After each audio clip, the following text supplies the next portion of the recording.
decision. Rise up, make that decision. God will provide all your needs. He wants you to succeed. Have faith of a mustard seed. Get up on your feet. Rise up. Welcome to another segment of the Drexwell Seymour Show. Today, my guest is Ms. Emily Malcolm.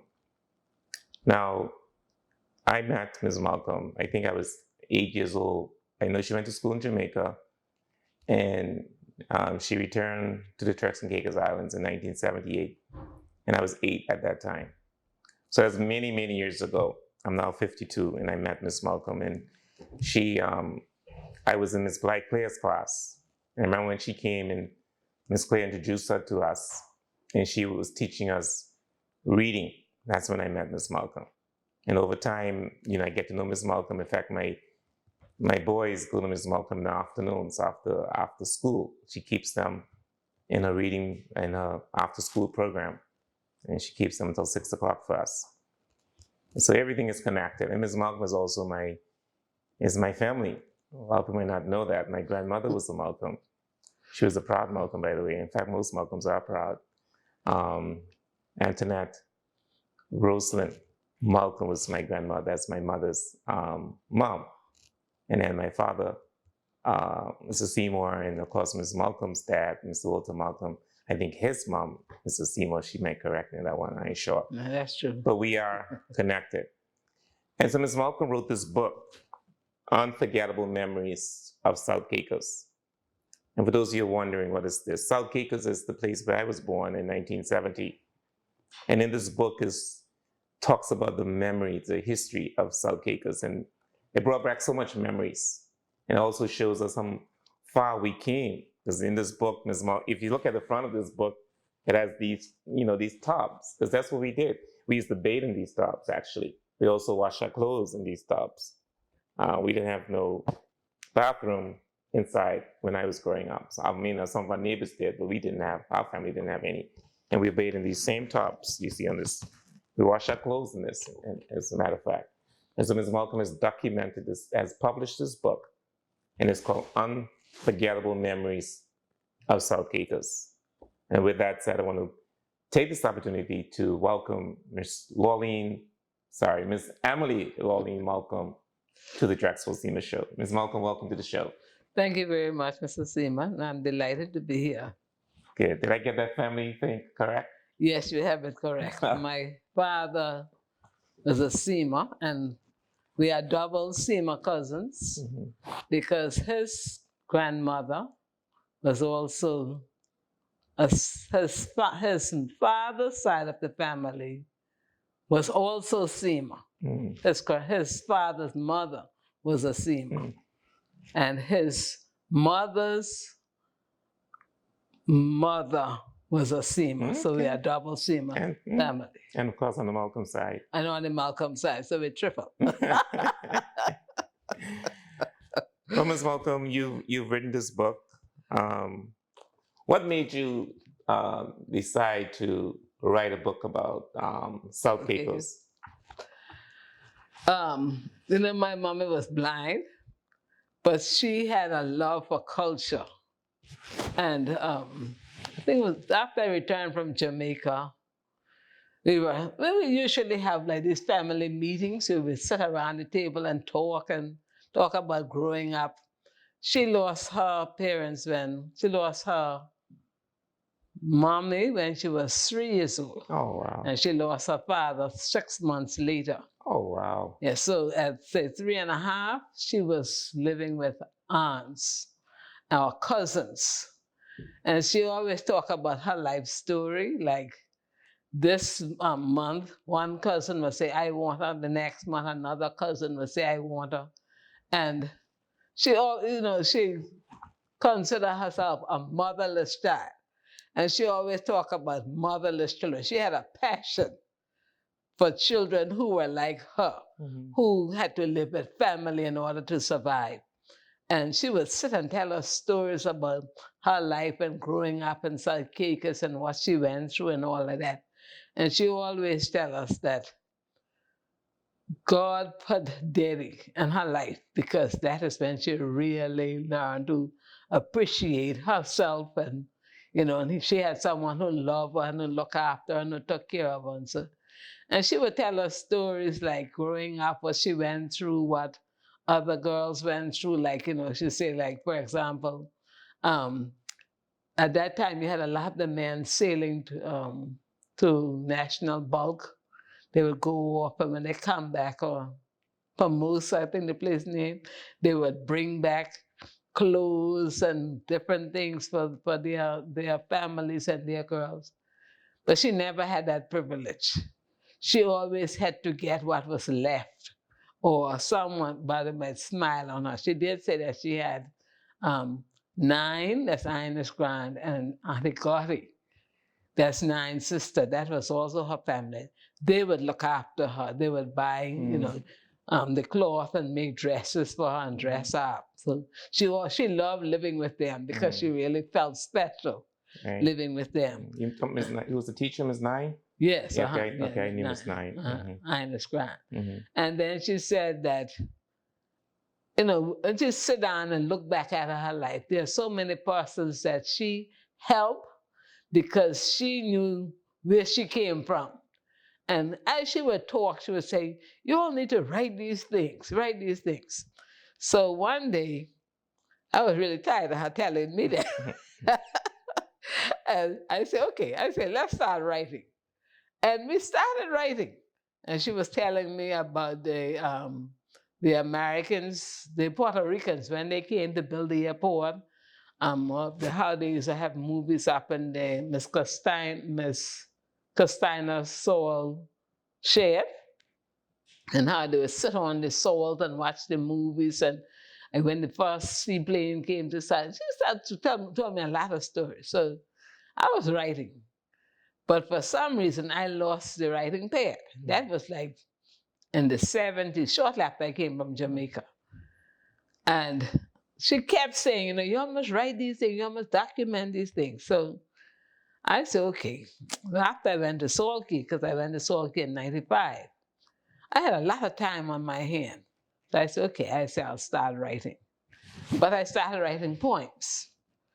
I would go by the waterfront and just sit down and write poems.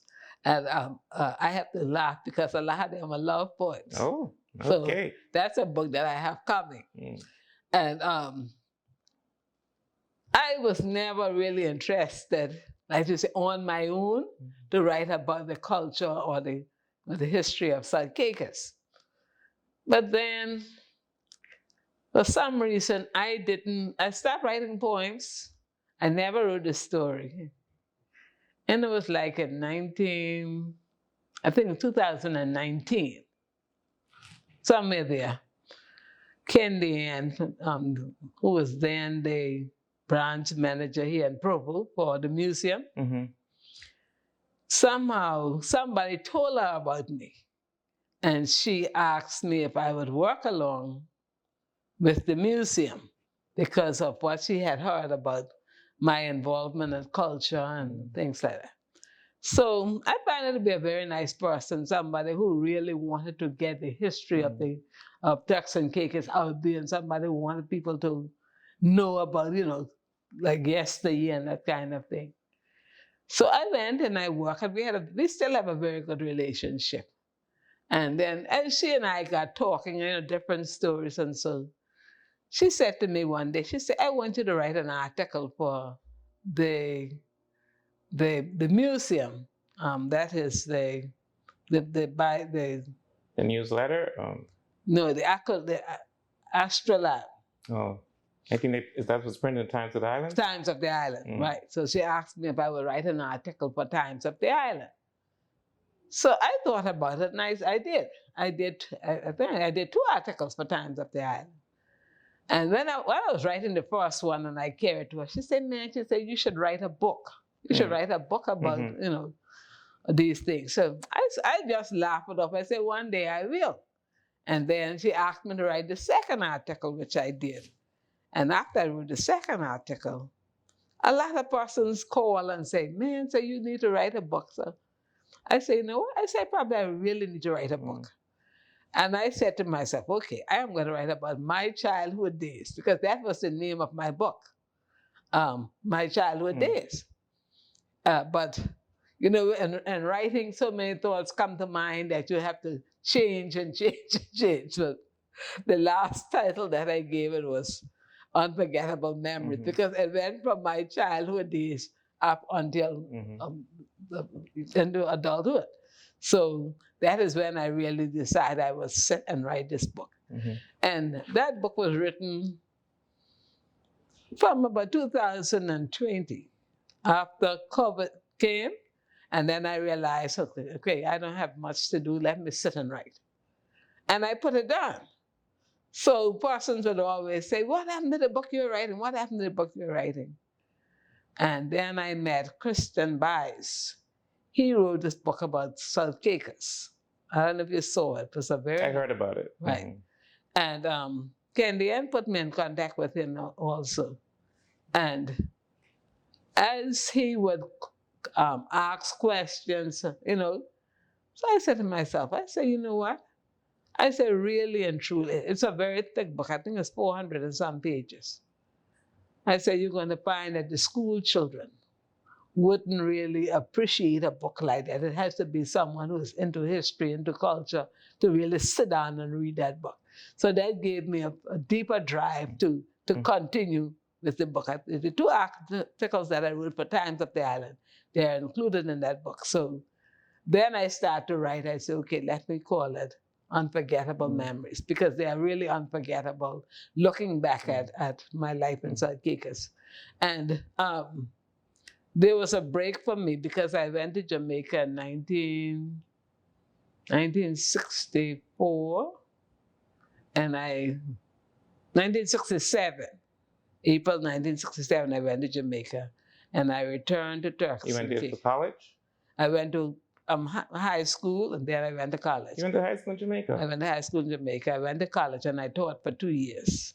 And when I returned in 78, I continued teaching. That's when I went to the Aristotle Primary School. And during that time, it's like, well, I was back and forth. I would come for holidays and so. But to me, life was still different from Jamaica. It was still different. And the closeness, the friendship, and the community on a whole. I remember in Jamaica, whenever I'm going down the road, and that's how we live. You see somebody, you say good morning or good afternoon. Now, where I live in Belcastle. That was not the norm.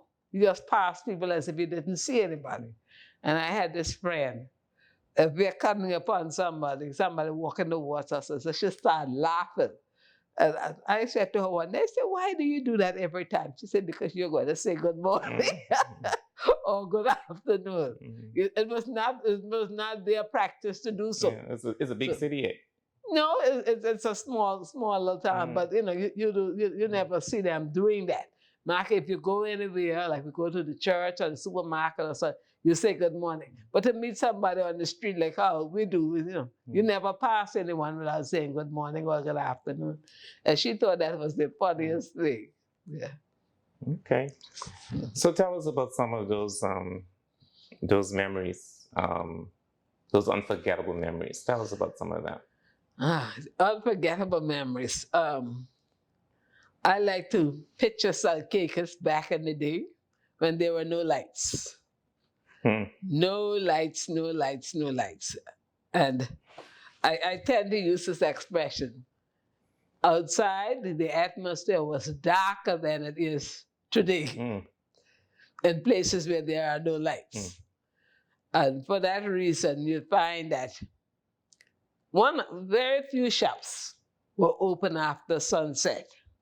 But after my mommy got blind, because she got blind at 36. 36.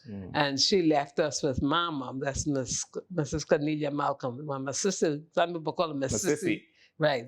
Okay, got you. That's she was my grandmother. So your mother went away then? Yeah, she went to Nassau. To a blind school, like. No, she went to seek medical attention at the time. Okay. But she was there for several months. I can't remember. It was quite some time. So we were left with Mama.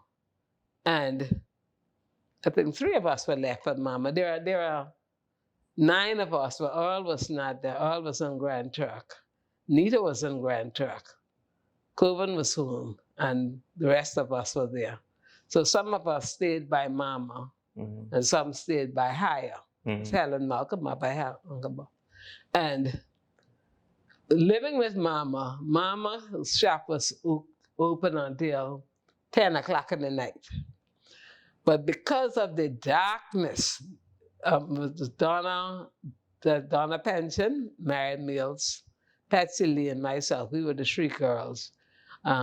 Reverend John Malcolm and James Durham, they were also living with Mama. So we would stay in the shop because everybody was afraid to go in the house, because that time you only had a little lamp. Right. And Dada Augusta, that's Mama, mother. Da Chris, that was Miss Lucy Fulford's mother, and Miss Ella Fulford, Mr. Clarence Fulford's mother. They would always sit in the annex to the kitchen every night. The 3 of them would be there. And they had their little lamp, and they would sit down and talk. And then at a certain point, James and John would have to walk to Chris' room if her grandchildren didn't come for her, or walk on the other home if no one came for her. And then Dada would be the one, but Dada wouldn't go into her room until, like, say, when Mama's ready to go in the house, which is almost the same time when all of us would go in.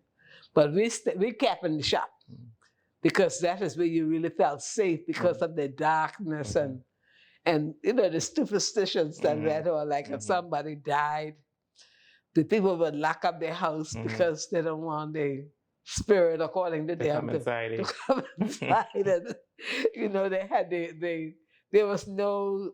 weren't many vehicles. And the donkey carts would carry the dead. The same donkey carts would have to carry water. The same donkey carts would carry the grocery. So it was like you were almost like a nervous wreck when you see these same donkey carts that just carry the dead or carry the sick person or that kind of thing.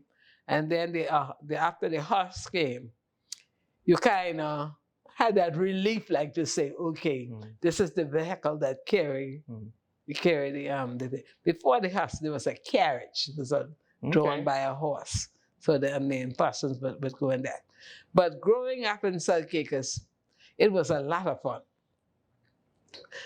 When we were living in Inagua, when I went to South Caicos, I was 7+. And that is when I met my childhood friend, Lorlene. Lorlene was our neighbor. And then I met my cousins, Manny Penn. So you were born in Inagua? No. Thea and Walter Cummings, they were born in Inagua. But we were born Turks. So y'all went to Inagua? We went in as little children. And then you had like Maria Clear,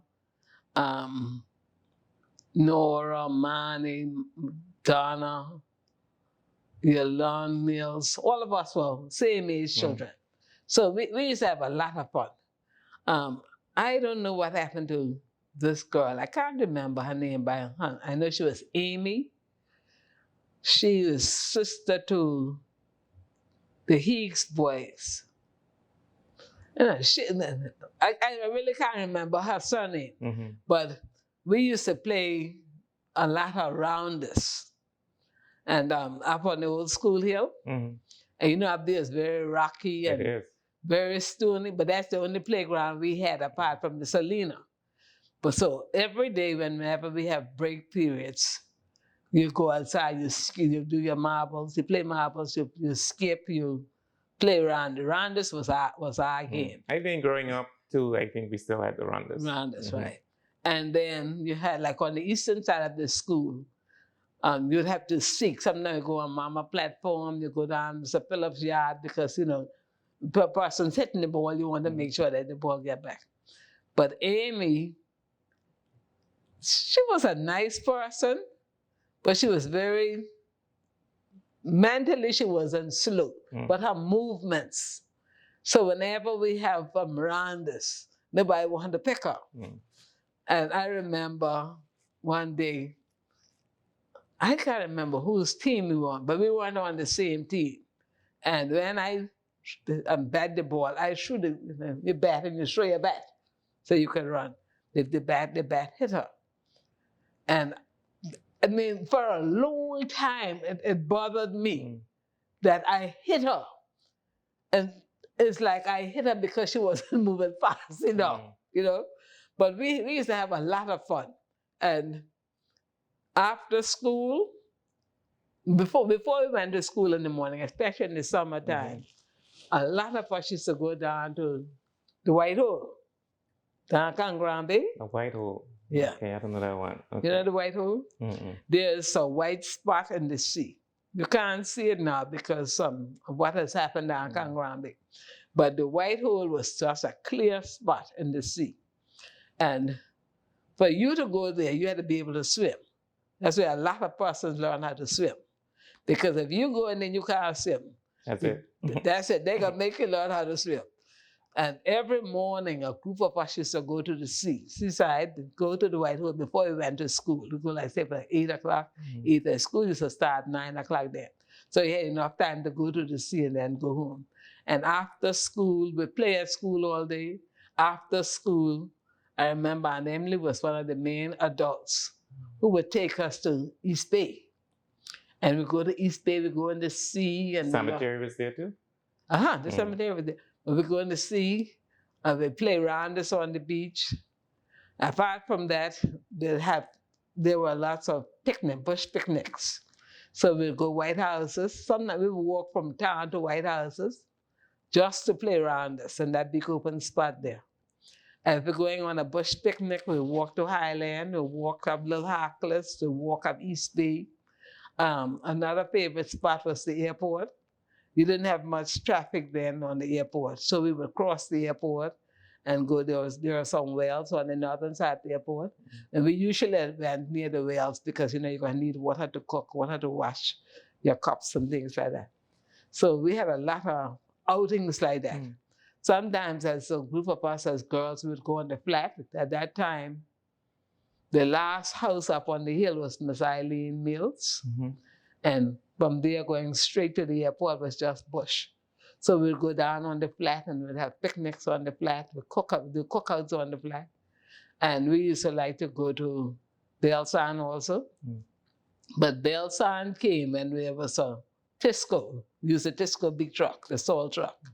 And they would take us out there and they'd come back in the afternoon and pick us up. Afterwards, one or two persons started getting vehicles. I remember when Mr. Jeffrey Lipen got his pickup. He had a blue pickup. My sister Patsy Lee and I, we would go with my mother, Tit, and Miss Doris Lipen to the wells to wash. Because, you know, during the summer, water was usually scarce. Okay. So quite a few persons. Y'all gonna have your own tank? No. Okay. We just had a drum of water. The hand would come and pull the drum of water. And Mr. Jeffrey would take us to Highland Well. And I mean, it's amazing you go to Highland Well now, you can hardly see the spot because persons remove all the rocks that were encircled the well. So we go there, we set up, but we carry our tubs, our detergent, and everything to wash. We carry our food because we're going to spend a whole day there washing and hanging the clothes on the trees, letting them dry. Then you pick them in, and then he would come back and pick us up. So I mean, there was a lot of different kinds of activity. At the Carapole was the hot spot for a lot of events. And it was also a theater at one time where you go. I always remember that's where I first saw the Titanic, the movie The Titanic. Oh, really? At the Carapole. That's amazing because we don't have that now. We don't have a theater. You had a theater growing up. But we had the Carapole. Movies were shown there. We had Mr. Lloyd, Stubbs' place. We watched movies there. And then we also had the cinema. Then Uncle Dick, created Alice to the cinema. And the cinema would have movies like, say, new movies every Tuesday. And Bahamas, they came in, we'd get new movies. Or Saturdays, and they returned on Tuesday.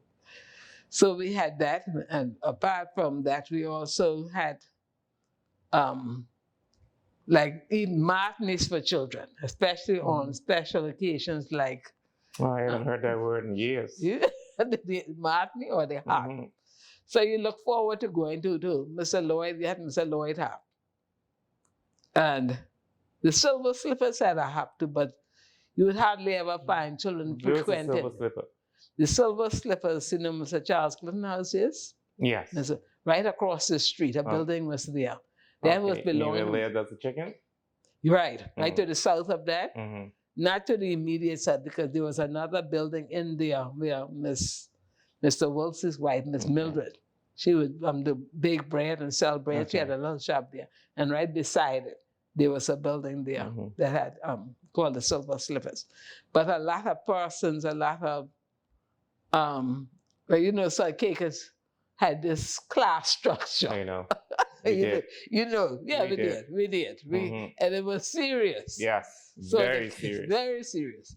The carapole was where the elite would go. That's Only certain people could go there on certain occasions. Then you had Mr. Lloyd, where it was kind of in between, like. But at the Silver Slippers, that is where those persons who couldn't go to either those two places. Wow. That is where they would go. And trust me, they used to have fun going there. Mr. Wilson Place, you know, he had his own generator, and so you would get electricity, get light from there in the street right in front of Mama's shop whenever he is operating. Mr. Lloyd had his own generator at one point too. So those were two places that had lights. And then Mr. Oswald Jennings bought Cassidy Heights. Okay, I remember Mr. Oswald Jennings. Yeah, and Cassidy Heights was the more modern place for disco music and live bands. And Mr. Lloyd used to have live bands too. But Cassidy House was the thing. And then Sir Hugh came along. Now, I don't know much about Sir Hugh, because when Sir Hugh came along, I was in Jamaica. That's Mr. Malcolm? That's Dan Malcolm, yes, Uncle Dan Blitz. That is where Denise owns that building now. That's at the parade. But that was also a nice spot. And then because they had a theater there as well, as at the Sir Hugh. At the Sir Hugh? Yeah, when I was growing up. Okay. They had a movie. They were show movies there. Right? Yeah. And they had an open section. And that's the part that I didn't like about Sir Hugh, because and they used to be cold, real cold. Oh, okay. Yeah, that's Selena Breeze, because it didn't have a roof. But there was also a jukebox, and they would sell food. It was nice. It was so there was nice. A lot of entertainment. A lot of entertainment. And then we made our own entertainment. You did? Yeah, because, you know, the boys would play marbles, fly kites, caps, cricket. And then some of the girls, my sister Thea was the best marble player. Thea would play marbles, and you had other girls who would do things like that. But to me, the best part was going to the seaside. I really used to enjoy. So you know how to swim? I knew very well. And then I couldn't float. And I learned how to float. So I spent more time floating now than swimming. But I could swim. I could swim very well at one time. Okay. I think I need to practice better now, because I'm not as good as I used to be. Okay. But most of girls my age who live in the Cangran area could swim. Yeah, could swim. Okay. So as long as we look at what's happening in our society today, what do you think is missing now compared to with the life that you had now? Then. Yeah. What do you think is missing? Because our society it's not the same anymore. No, I think television is where we start to go downhill. Okay. You know, I live in Jamaica for 11 plus years. And for all those years, even now, Jamaica, most homes in Jamaica don't have television for 24 hours. The government has a broadcast station that comes on, I think it's 5 o'clock, I'm not sure about the time, but by midnight it's off. But you have persons who have their own satellites and so. And I find the same thing in the Bahamas. Even though the opportunity is there for children to watch television, you still find them going out and engaging in other things like sports or crafts or something like that. And I think when television came to, well, I can only talk about South Caicos and what I met when I went to live in Jamaica and going back home in 1978. Everybody was glued to the TV. You know, it was time for wrestling. Yeah. It was time to watch Sanford and Son. Mm. And for the life of me, I couldn't understand, why can't we go out and play? Why can't we go out and do things? Why can't we go to Like how it used to be. like how it used to be? And I didn't mention the part about caroling. Like Christmas time, more like now you'd hear us talking about caroling, going caroling. And 4 o'clock, 5 o'clock in the morning, Frankie Seymour or my brother Coven would take their trucks and they would go and they pick us up, pick up the girls, pick up the boys. And you look forward to that. Yes. You look forward to taking the lantern and going through the community. And we didn't have any street lights. And persons would take turns carrying the lantern and you carry a hymn book and you sing carols. And then when I reach home, it's like, hey, everybody watching TV. And that's one of the things that really got me, eh? Mm-hmm. And now we move on to cell phones. Yeah. Because it's like internet. And the internet. If you watch the children, we had this cultural heritage day at church recently. And the organizers for the games, they went out and they bought so many games that the children could play. And nobody wanted to play game. They played basketball. That was the only game that they were interested. Not even to say to try to play a new game. But guess what? Everybody, the little children, walking around with cell phones. And maybe, I don't know, maybe what we need to do is, in the schools, we probably need to introduce these games that we used to do in the community growing up. Maybe we need to reintroduce that because, I don't know, there's so much food. Sometimes we say we develop, we progress, but there's some negative things about it as well. I think life growing up to me was better, even though I had my little suffering from inferiority complex, but the community spirit. It was better. It was great. It was great. It was great. Right now we don't know each other. We're like strangers. Yeah, that's true. And you're living right. You're living right in the house. Yeah. And everybody. It really is gets just to on me. Their everybody gadgets. on their gadgets. Yeah. It's like you in New York and you're riding on the train, and everybody's faces into one. It used to be the newspaper on the train, but it's no longer. Everybody faces into the cell phone. You're right. I'm guilty of that too. Huh? You're absolutely right. And no, it's a serious thing, I don't know if you've ever been to restaurants, but I know you go to restaurants. And you go to a restaurant, and husband and wife, boyfriend and girlfriend, and everybody's sitting down into their cell. There's no more communication, no more talking to one another. And that's a big. And I think that's a big issue for us because you see, like in other countries, and like when you go to I am not a person who like to shop. I like to go to watch plays and shows and things like that. And I have a friend, Jamaican friend. Whenever I go to Florida, and she is there, every day we go out. We don't go to the mall. We just go to a different place, or we just drive out to see something new, that kind of thing. And just going there and talking and gaining experience and knowledge and so. She is not a phone person just like myself. And we're always in conversation about what is happening around us. But in Turks Island, you don't have that opportunity to go out and gain that kind of experience. Yeah. And even though the children can go on the internet and read about it or look at it, they don't do that. Yeah. They don't I think we need to change it. And that's why something really needs to happen. That's why the museum, trying to get the museum here in Provo, I think will be a great help as well. Yes. It will help. Yeah. So with that, Ms. Malcolm, why do you, with that, then why do you think it's important for us to know then about our history? Why do you think it's important for us to know that? Because times are changing. It, Why do you think it's necessary?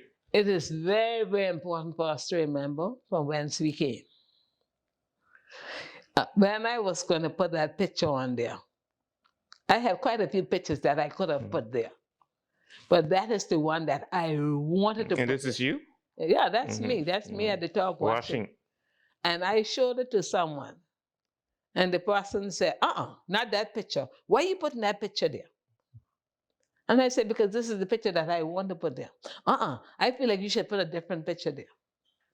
But that was the only negative response that I got. Other persons say, yes, and you're talking about unforgettable memories. Put it there. And the reason why I put it there, that's where I came from. You mentioned in the introduction that that's what we used to bathe in. That's what I used to bathe in. And I often tell children, growing up, there were 9 of us. So my 2 older brothers, Coven and Earl. They migrated Grand Turkey. No, they weren't bathed in the water that we bathed in. But the baby bathed first. In the same water. In the same water. And let's say Jagan was the baby. Jagan would bathe first. Then Thea was next to Jagan. Then Thea would bathe in that water. And you just have a bucket of water. Then you just rinse them as they finish bathing. And then Gummy would have been the next one. Gummy would have bathed in the water. Then Lee would have bathed in that water. Wow. Then I would have bathed in that water. Then Nina would have bathed in. And then, because remember, we have 1 drum of water in it. Okay. And there are 11 of us to drink that water, to bathe in that water, to wash in that water, unless you're going to. And I'm quite sure other families did the same thing. So you had to make sure that you use the water sparingly. Can you imagine telling kids to do that now? So, and then when you finish bathing, well, the tub would have had quite a bit of water after the last person bathed. You don't throw that water away either. You take that water and you use that to wash the very dirty clothes, especially if you have somebody in the family who is doing, laborious work or, has a lot of sweaty clothes and such. Yeah. And I went to the heritage, they talk about at the Methodist. I see you all even had the latrine. Yes. And that's the same water you used to scrub down your latrine, because every week you had to scrub down the seat, scrub the floor. And then you had to take your ashes, the ashes that you got from the stove that you used, the coal that you used. And sometimes we didn't even have coal, we had wood. So you had to cook with that wood, and then when wood starts to flare, you're going to get a lot of smoke. So you have those black collie pots, and you have to wash the pots, make sure that all the soot comes off, because you can't black up everywhere. Yeah. And that's where we came from. Yeah. And how was the neighborhood like? Oh, I mean, the neighborhood. My mother's children were the neighborhood's children. Everybody in the neighborhood could scold you, could correct you, could beat you, and you dare not go home and say, Ruby beat me, or Cherry beat me, or this one beat me, or that, because you're going to get a second beating. Can't do that now. You can't do that. And to me, some people say it was advantage or abuse. But I think it helped us to discipline ourselves, and it made us more respectful for other persons. Yeah. I remember, I'm not going to call this boy name. He was not in my class. And I think I can say that I probably was the beaten teacher, because really and truly, I could not tolerate rudeness. Oh, when you were a teacher? When I was a teacher. Oh, yes, you were the beating teacher. I was. You were the beating teacher. I hold it. But you have some students, and I can call them. Rachel and Dashi had called me night before last. And they said, Miss Malcolm, you never beat us. And you were the beating teacher. So, I mean, you had cause to beat some children, right? But this boy, he was not in my class, but he was my neighbor. And one day he was doing something wrong at school. And I spoke to him about it. And one other guy said to him, that's your teacher? So he said, no. Oh, she can't talk to you. She ain't got nothing to say to you. And he just show off himself as if to say, Well, who are you to talk to me? Yeah, you're my teacher. You're my teacher, so who are you to talk to me? And I saw a breakdown from then in children. Mm. Once they had this kind of support, like say, oh, somebody is Yeah. telling you that this person does not have to say anything to you. Jax, I just look at him and I laugh because I know what I had planned for him. I went home and I waited about an hour or so after I got home and I called him. He came running around there. I said, come here. He came. I said, sit down right there. And he sat at the table. And I went in the room and I got that belt. Oh my gosh. So you didn't beat him at school, you beat him at home? No. And I said to him, I said, listen, don't you ever disrespect me the way you did today. What I was saying to you was for your own good. Because I want you to know that what you were doing was wrong. And if I can't talk to you down the schoolyard, I can talk to you in this yard. And I said, if you bad, you go home and tell your parents that I just beat you. And he wasn't going to do it because he knew he was going to get another beating when he went home. And I did give him a good wheeling. I said, don't you ever disrespect me again. I never had any problems with him since then. Interesting. Never had any problems with him since then. But you see, some children feel like when they do these things, when they behave rude or when they disrespect you and others see and they laugh, and so it's a good thing. It makes them feel big. Yeah. But we have to train children to let them know there's certain things that should not be tolerated, and you don't disrespect your teacher. A teacher or any adult, No respect anybody. whether they are in your teacher, your immediate teacher, or you, or you're just a part of the school. And that was the lesson that I was sending him. I remember you. I remember you was teaching reading. It's probably the same person you beat. No. I remember there's a different person. Oh, we were all mad in that class. Even Miss Claire was mad at that time. Well, listen. You see, some people have different ways of dealing with different situations. I remember when I was in Jamaica, I was teaching grade 9 at the time. And I think there were 2 children in the class who were shorter than I was. And this class was a very troublesome class. Nobody wanted to teach the class. I was a new teacher, so they gave me the class. So I really had difficulty the first term teaching that class. And after I reached a point where the principal said to me, Miss Malcolm, we have a gentleman coming in January, so we're going to give the gentleman the class. Now, when the students came to school January and they realized that I was not there, they wanted me to come back to the class. But I tell them, no. I say, you have a new teacher. I'm going to another class.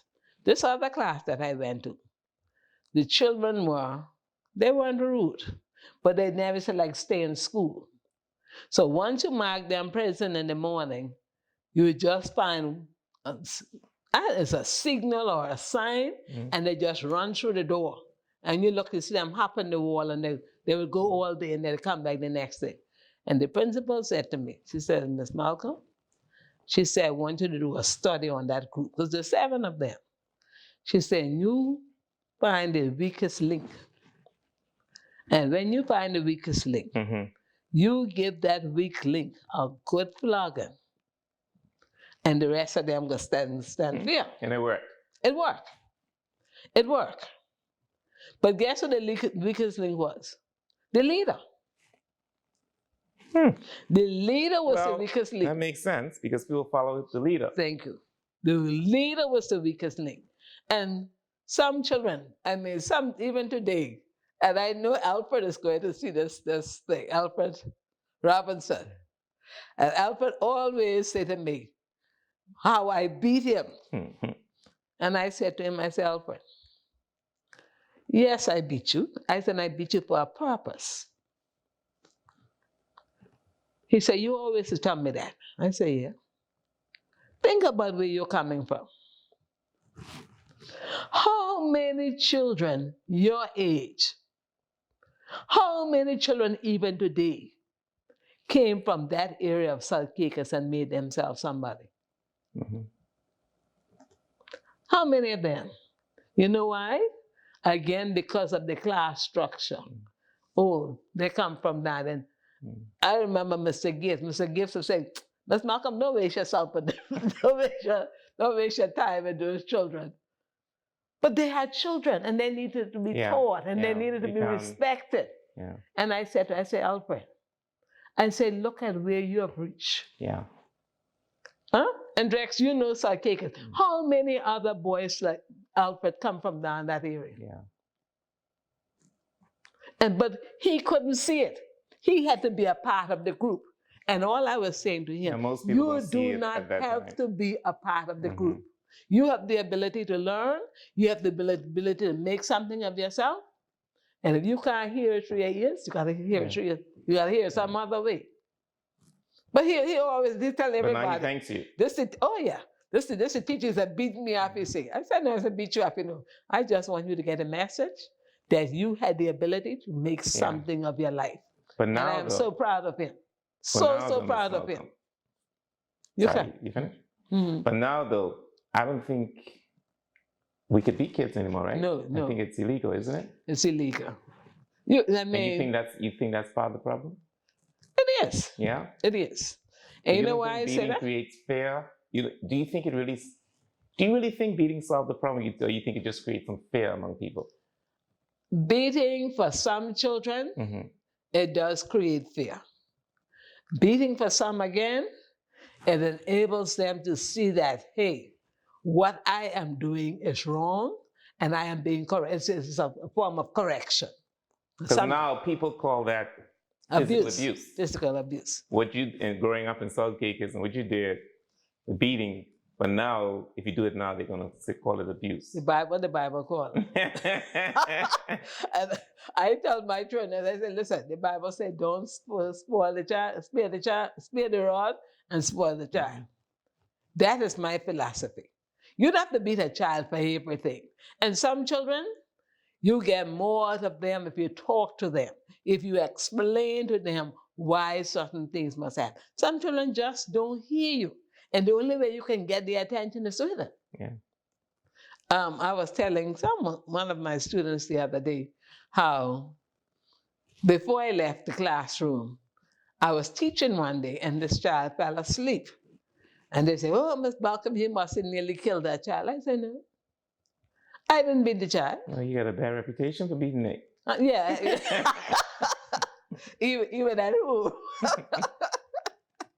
I said I didn't beat him. You know why I didn't beat that child? I realized that child had a sleeping problem. Oh, okay.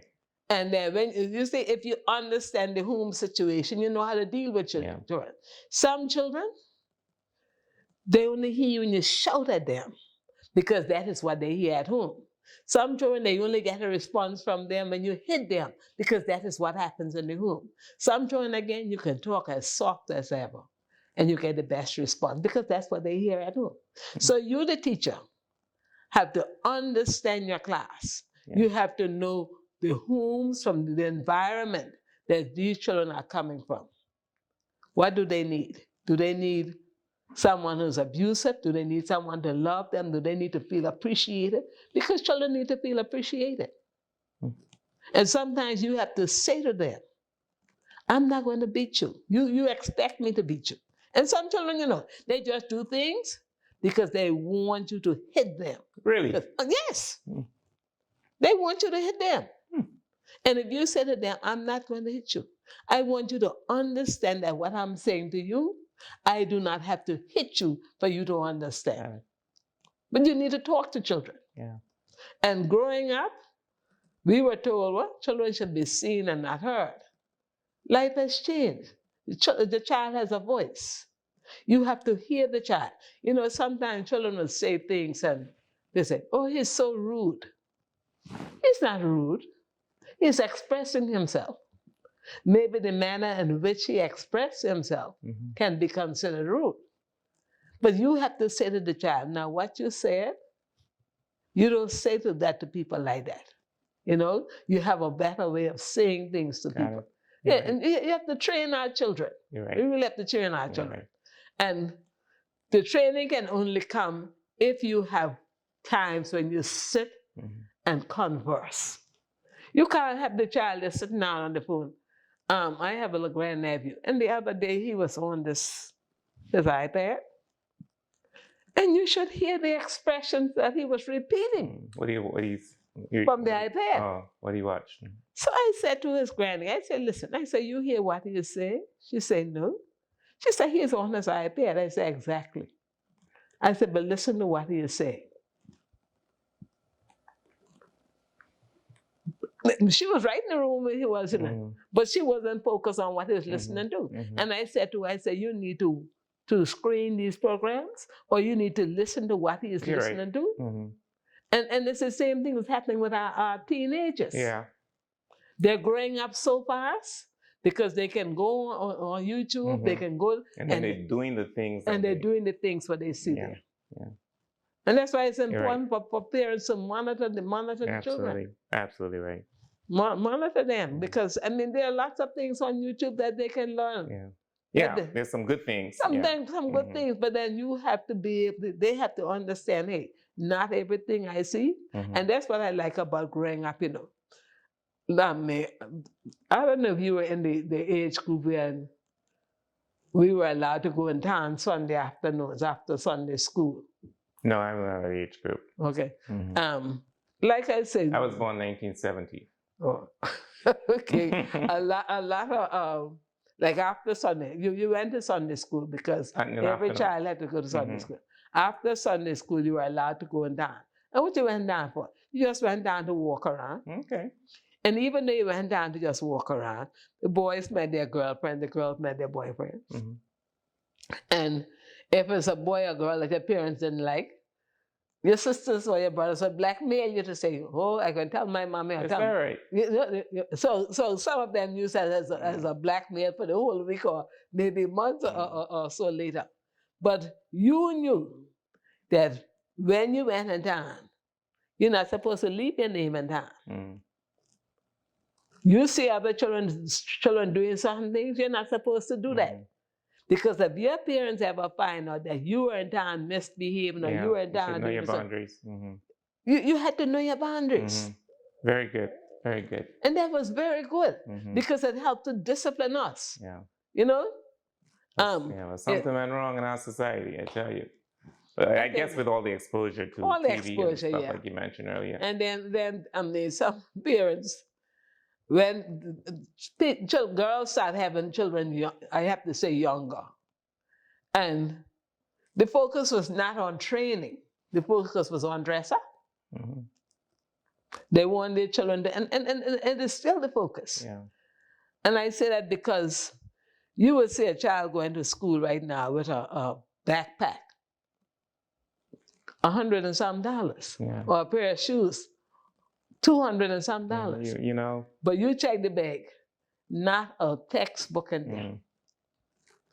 That is something. I know growing up, we wore the same shoe for the entire year. The whole year. For school. The whole year. And then, I don't know about you, but we didn't have no shoes to go to the store. We went barefoot. You went barefoot? We didn't have no shoes. I went barefoot. We had shoes for school. And then we had shoes for church. For church. You had no yard shoes. But to go to the yard, I was barefoot. Yeah. And then, I don't remember if I had a bag. I don't remember, but, and I know also we had bread and butter and sweetened water sometimes for lunch. For lunch. These kids want burger, they want this, you know. But and it's so expensive. But the parents fall in line with them. Yeah. The parents fall in line. That is another thing. Whatever they ask for, you try to give it to them. Now, my mother had this philosophy. I'm guilty of that too. I will. You know why I'm guilty? Because I didn't have much growing up, and I feel that because I'm in a position to help my kids, I give them. But it could be a negative thing to that as well. It could be a negative thing too. I'm reminded of this. I think a doctor in Jamaica.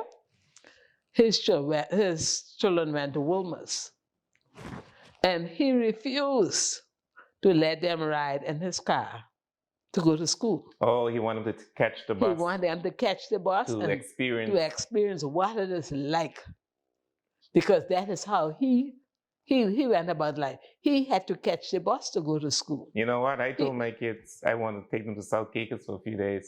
Mhm. Let them use outside toilet and let them walk. Because my family didn't have a vehicle. I know. My dad had, he had, what do you call it? The horse. Yeah, The donkey cart. donkey cart. Mm. But we didn't have a vehicle. So we Mhm. walked to school. We had to walk to church. Yeah. We walked to the grocery store. Walked to my grandmother every day.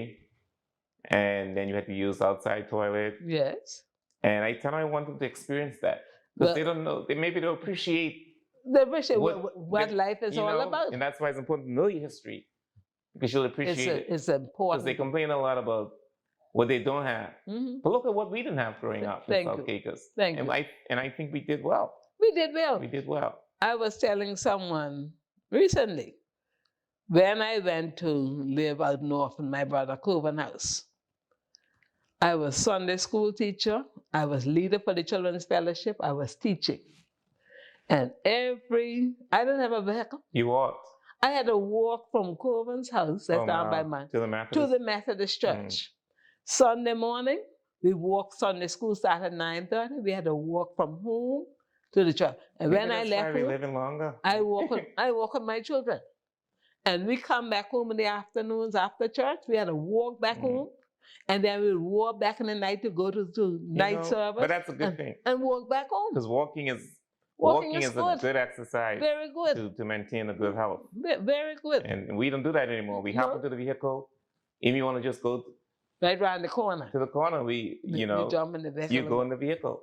That's amazing. We walk. Many nights, my sister Lorlene and I, we went down to Norm's shop, Sealy shop, and got our grocery for the week.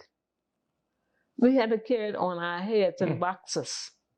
You carry the boxes on your head? Yeah. Wow. That's how we get it down to our houses out north. And sometimes somebody might stop. You know where they would drop us? By the Lighthouse Church. So we still had to walk from the Lighthouse Church through the bush to go home. Amazing. Even though physically things are better, but I don't know about mentally. It's like we digress instead of progressing. I think too that it is not only South. There's Turks and Caicos. No, just us. We talk because Turks and Caicos. We grew up in South. Yeah. Turks and Caicos on the whole. Yeah. I don't think the children have a true concept of what life is all about. They are too clothed, too covered, too fed, too everything. Everything just comes just like that. That's right. And then you just put your clothes in the washer. Before you had to wash the clothes by hand. We call it scrubbing board. You use a scrubbing board. You can now put your food in the microwave. Yeah. You can get ready-made food. You don't have to wait till the haulers. All those things have You don't have to wait till the haulers come to see if you have meat to go on, fish to go on your rice. I wonder what's going to happen when they become adults. We'll be amazed to see what they'll have then. But Ms. Malcolm, thank you very much for having this conversation on the show, and for sharing your book, Unforgettable Memories, and to also share about training children as well. Yes. Our conversation, I'm talking about training children. I think it's important because it's important. And what's important is that childhood makes a very impactful. It impacts the adult the adult life. And so that's why it's important for us to deal with our kids during childhood. It is. Because it will impact them when they become adults, and they will become who they are because of what they experienced during childhood. The thing about that, Rex, children will stray. We strayed. We didn't always do the things that we were told to do. But if you know right from wrong, you'll come back. You come back.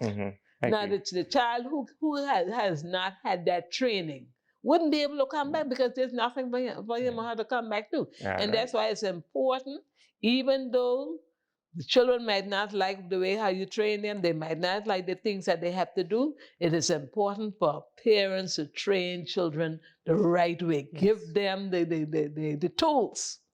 Because when the time arises for them to say, hey, should I go left or should I go right? They should be able to say, my mommy or my daddy or my granny would want me to go the opposite direction. Is this book on Amazon? Yes, it is on Amazon. Okay, so you could purchase this book on Amazon, or you could get it here locally from Ms. Malcolm. Yes, I have it at the center, and Elam's Care Center upstairs, Rabbi Bain Plaza, on the Yes. second floor. Nice. Mr. Bill Clear also has it as his New bookstore. Age Academy? New Age Okay. Academy, yes. Okay, well, thank you again, Ms. Malcolm. You've been watching the Drexel Seaman Show, Unforgettable Memories of South Caicos, the place that I grew up. I was born, and I spent 16 years there. So it'll always be part of my life.